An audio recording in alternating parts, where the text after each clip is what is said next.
Welcome back to another episode of Beyond the Line of Scrimmage. I am Montana. In today's video, we are going to be talking Big Ten power rankings slash record, how I think they'll be finishing towards the end of the season. Before we get into that, make sure to like, comment, and subscribe, and let me know what your top six, where you think these teams will shake out. Let me know in the comments. So to start this video, we are actually going to go 1 through 6, and then I'll give you 7 and 8, but we're going to go top down. So we're going to start with 1.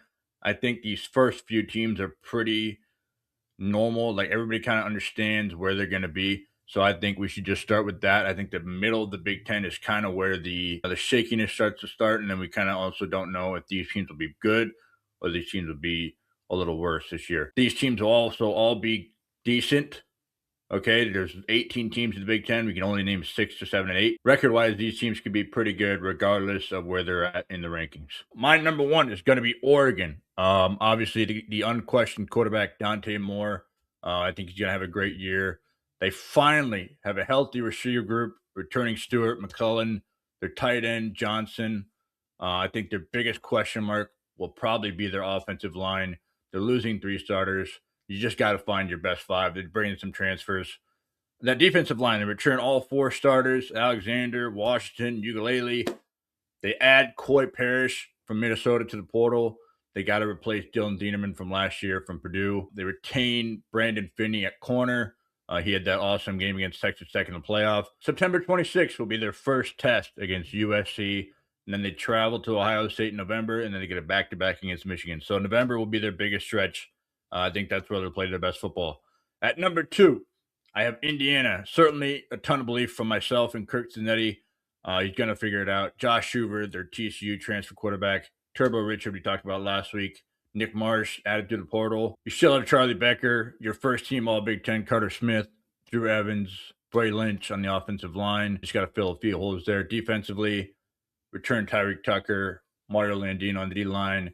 You add your star rusher and Toby Asunami from Kansas State. We talked about him last year. Tulsa transfer Joe Yelly. Go Vikes. We need a third linebacker to emerge in the group, especially with Elijah Hardy coming back from last year. Isaiah Jones. There'll be a senior-laden DB group with A.J. Harris coming in from Penn State. The schedule will be a little tougher. You got Ohio State at home, Michigan on the road in back-to-back weeks. You host USC off a bye week. So those will be your 3 really big games. I think that's very manageable for Kirk Zanetti. My number 3 team in the Big Ten will be Ohio State. Okay, I still think they'll be really good.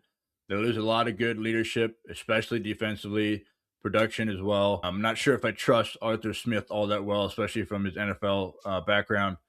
Obviously, got Julian Sand, probably a Heisman frontrunner. They lose Carnell Tate and Max Clare. They will have Brandon Innes and freshman Chris Henry. They got to fill those production holes, especially with that Ohio State offense. They retain 4 starters on the offensive line, which is really great.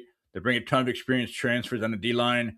Can they produce as much as last year, especially with McDonald, Curry, and Malone on the defensive line? To me, the biggest question will be their linebacker group. They lose Sonny Styles, Reese, Lorenzo Styles, all of the NFL. They lose Caleb Downs as well. They add in some transfers, but they got to produce under Matt Patricia. They have one of, if not the toughest schedules in the country at Texas, at Iowa, at Indiana, USC, Nebraska this year. So that'll be really tough for them. At number 4, I got USC. I got a ton of confidence in Lincoln Riley this year.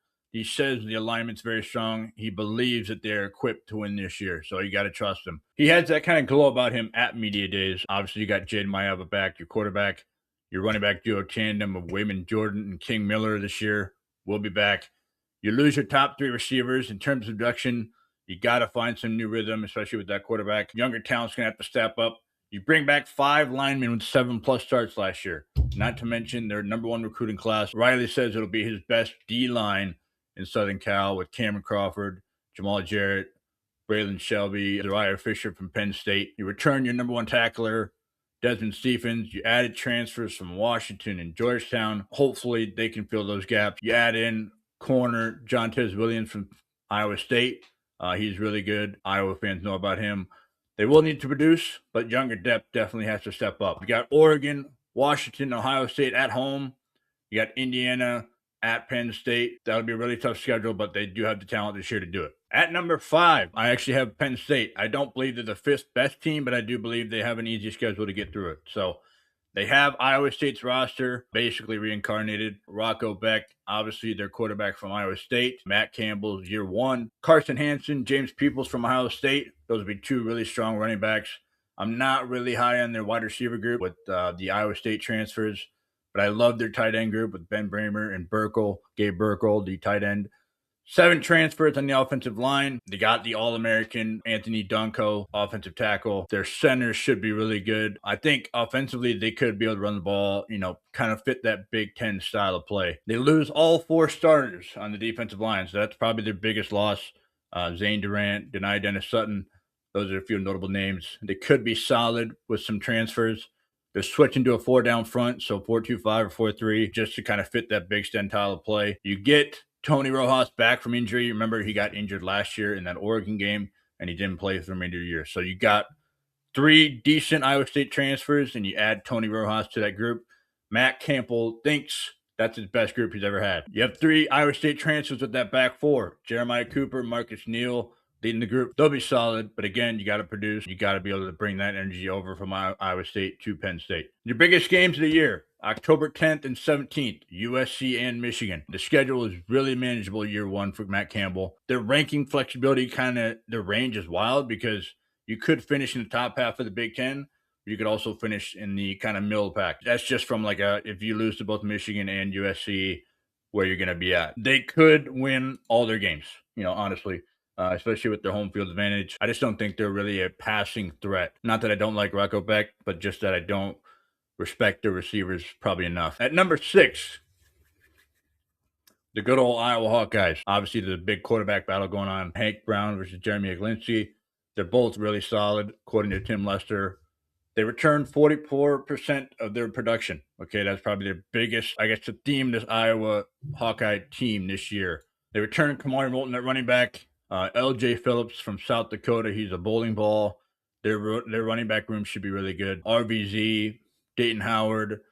You add Tony Diaz from Rio Grande, and you add Evan James from Furman. Both really productive wide receivers at their respective levels. The tight end room is back to being one of the best in the country. Addison Osenga returns from injury. You got DJ Vanami, Thomas Myers. Actually, they're talking about him as being really good for them as well. I think the biggest question for this team is going to be on their fronts on both sides. Offensive line, they lose Dunker, Jones, and Stephens to the NFL. You retain Luck and Pieper from last year's group, your Joe Moore award-winning line, and you add Trent Wilson from JMU. You rely on those guys to fill the holes. Ferentz, this week at Media Days, said they could be 9 deep on that offensive line, which is impressive, but also it's probably blowing a little bit of smoke. And it's also, increasing that urgency for those guys to get there. Defensive line will be a question mark for sure. Like I said, Usay Epinesa, who was a 5-star, Bryce Hawthorne returning from last year. They will need to find production on the edge. Iowa likes to rotate their D linemen, so Kelvin Bell can kind of rotate 8 to 9 deep there. I don't know if they're going to get that this year. I just don't think it's that deep. The linebacker room will be solid. Jaden Montgomery, Cam Buffington, expected to be good. They also have some young guys poised to break through. I think Seth Wallace has 10 linebackers in his room right now. Tyler Brown from JMU, he's going to be a solid, physical, hard-hitting safety. We talked about him in the last week's episode. You're joining Zach Lutmer in that safety group. I think that's going to be a really good 1-2 punch. We return Deshaun Lee, who's been with Iowa since forever. Jalen Watson at corner is really good. They like Anthony Hawkins from Villanova. I think their biggest question here is their 3-week stretch. You got at Michigan, Ohio State at home, and at Washington. Can they get 2 of them? I think based on the fact that what I talked about already and what I will be talking about with Washington, I think that they can. So with that being said, number 7, and just missing the cut in the top 6, is Washington. They returned Damon Williams, their quarterback, after a weird contract situation. I don't know if that'll play into the season at all. They lose Jonah Coleman, their running back, to the NFL, so they'll have to be running back by committee this year. They get some experienced wide receiver transfers to join the room, but they still don't have a true number 1, and that's what they're going to have to find this year. The strength of the group will definitely be their O-line. They return 4 starters, even though they had 4 leave in the portal, so they had a really deep group. They lose 8 D linemen. They return 2 starters in Jacob Lane and Isaiah Ward. They should be solid again, but need to stay healthy. and show more production. We just replenishing that group. They returned Jacob Manu and X-Ray Alexander at linebacker, 5 guys that started last year. There will be a healthy rotation at linebacker, so I like Washington's defense a lot. They returned their number 1 tackler in Alex McLaughlin, and their other 3 DBs have starting experience. They add Emmanuel Carnley from Virginia. They got Iowa at home, Penn State at home, Indiana at home, USC and Oregon on the road. So they got a really tough schedule, but I like their defense. We have to see if their wide receivers can really step up this year. At number 8, I am going to have Michigan. Okay. I think this is going to be a kind of a shocker to some, really going through it, really researching what they have. You'll find about why I just like Michigan, I guess, this year. I'm not sure if I trust the development of Bryce Underwood. I think it might be the wrong fit. I think it could be a little bit of a DJ Lagway situation there. The defense definitely needs to prove itself big time this year. They need to find more production at wide receiver. They return Trey Pierce and bring in John Henry Daly from Utah. They definitely need to develop other guys along the defensive line. The biggest question mark is their linebacker group. They return 0 starts. They add transfers from Utah and NDSU, but they also got to develop throughout the season. Rod Moore finally gets a full offseason under him after an ACL tear. They add Chris Bracey from Memphis, but they lose 3 DBs this year. I think the most challenging part could also be their schedule, but definitely they're going to have to find out real quick what they have defensively, because they have Oklahoma week 2. You got Iowa week 4, Penn State, Indiana. They go at Oregon, at Ohio State to end the year. Their schedule definitely doesn't do them any favors in year 1 under Whittingham.